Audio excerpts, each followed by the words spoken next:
There's another boat that's coming from the ship. We're here in Norfolk Island, which is part of Australia. I think the town is Burnt Pine, and people getting off the Zodiac. Water a little bit rough this morning, not too bad though. And we all had a safe arrival here. So this is the other boat. I already came in on the first one here.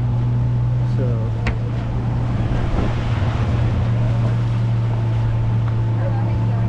alright, this is looking good. This is our landing spot here. And we got the island here. Looks like we got our little bus over there. It's going to take us somewhere.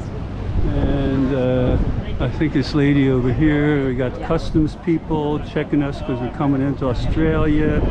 This is maybe the lady guide for the bus here, maybe here. I don't know. She looks official though, so okay. And of course I'm here too, so. And a little cooler here, but I think I'm going to take the sweatshirt off here because the sun's out now. It's getting a little warm. And when we come back this afternoon, I think I'm going to wear shorts here, so we'll see. All right, bye-bye. Travelling on the oldest surveyed road in continuous use in Australia. It's the Sydney-Phillipsburg Road, and it connects the two landing places.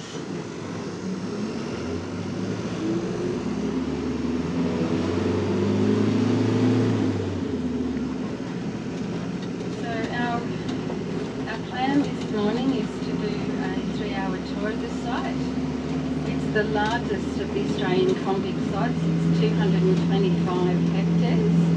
So we will be working quite consistently to get around it, but we should do it in a nice easy pace all the same. It's a story of forced mass migration. Essentially it's another form of slavery. And over 80 years on 830 ships, they sent out more than 166,000 men, women and child convicts. Of course it is the story of the empire from which the sun never set. So when we get to Kingston,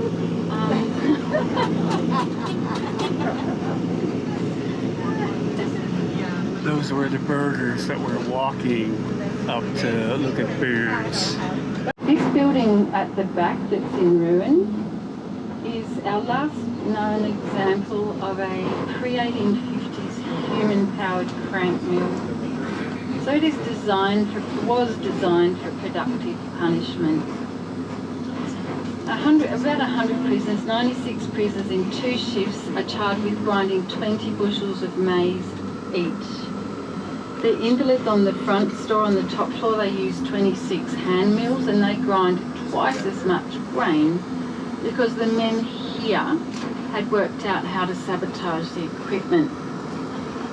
Now in 1846 they send out a magistrate, and Robert Pringle Stewart leaves a very dry and thorough report behind.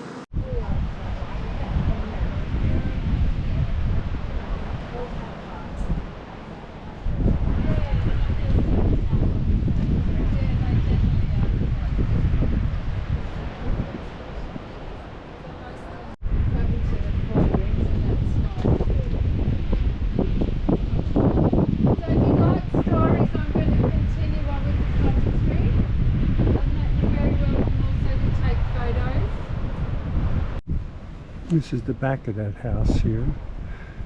And you got a photo display. Some other ones here.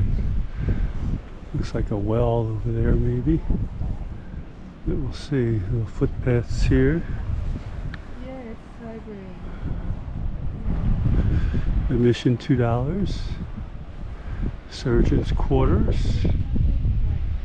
Alright. Here we go. It's a hospital. Hot and different in summer, cold and damp in winter, are constantly overcrowded and inadequate. Despite that, every convict worth his salt wanted to be here.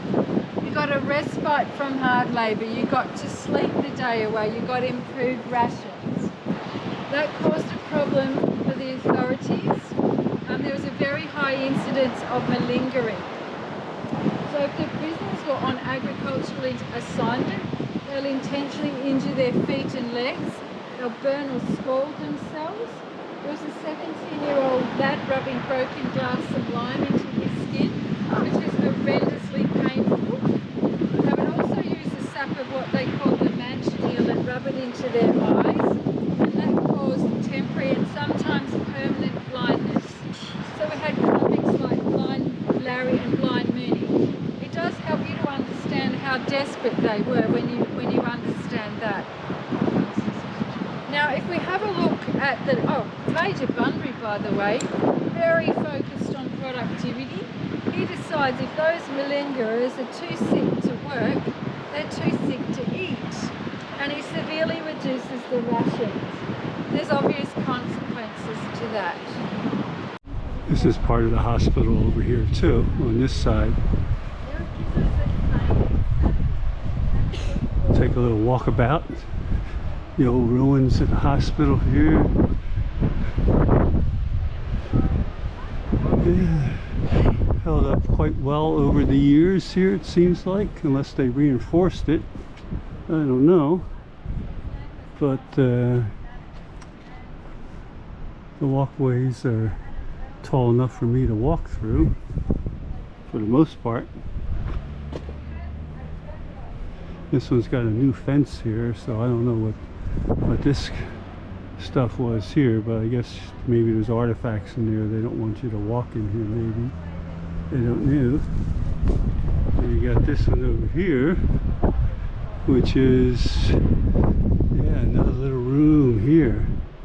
Yeah, all the roofs are gone, of course, here, I guess, blown away over the years. But it looks like some, I don't know if this is the original stuff on here, but it seems like it's held up quite well here for the most part.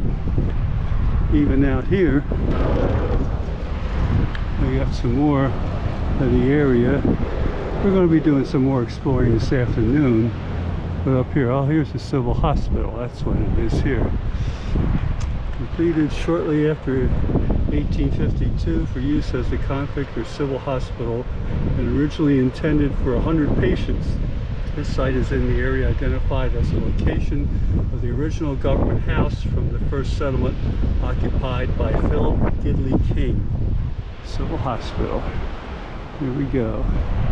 Stop the video if you want to read that and take a look. I'm trying to keep the shadows off of it there, but okay. Here you go. Civil Hospital here. Okie doke.